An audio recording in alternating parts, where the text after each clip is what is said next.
But first at 10, a new sex ed curriculum for students in Wauwatosa. The school board meeting right now on a plan to update lessons, adding education about gender identity and sexual orientation. Now, the proposal drew an overflow crowd of community members. Sarah McGrew joining us now live in Wauwatosa with that reaction.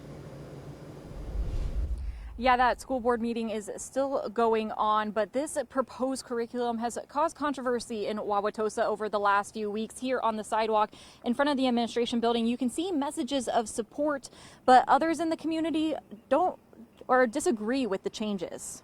Start this evening with public comment on any non-agenda items. A Wauwatosa School Board meeting packed wall to wall and overflowing out of the room. The topic that packed the room? Human growth and development curriculum that includes education on sexual orientation and gender identity. The updated curriculum will also include material on dating violence. Those are two components of our data that has really emerged.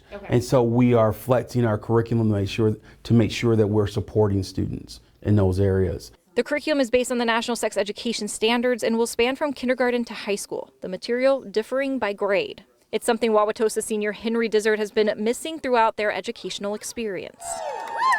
I feel like it gives an opportunity for LGBTQ students like myself and some of my peers who are with me here today to really have resources available to them to be as safe and as healthy as possible. And I think every student has the right to that education. Although they won't experience the new curriculum, they hope it gives the next generation a better sense of belonging. So kids know their identity is not something that is wrong, so that they know that they are a real person that exists and has place in this world. Tosa East teacher and parent John Etter agrees. I think it's needed because we have children who are gay, we have children who are bisexual, so children who are transgender.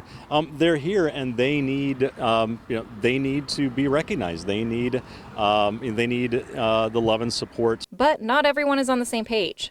Former school board member Mary Jo Randall raised concerns about what she called a lack of parent involvement, as well as the material that will be taught at certain grade levels. There are some age-appropriate concerns. William Barthel had 13 grandchildren go through the district and fears time will be taken away from other subjects. The gender identification and the amount of time spent on it compared to the other important things that they should be covering during the school year. The school board says 1% or less of instructional time at each grade level will be dedicated to human growth and development curriculum.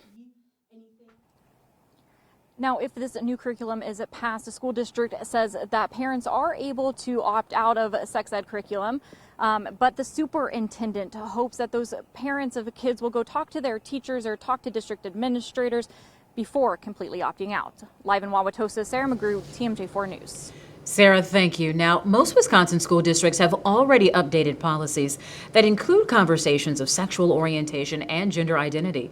Now, according to the CDC data, more than half of schools statewide are teaching students about sexual orientation through a required course to middle schoolers. Now, that number grows to nearly 70% for high schoolers.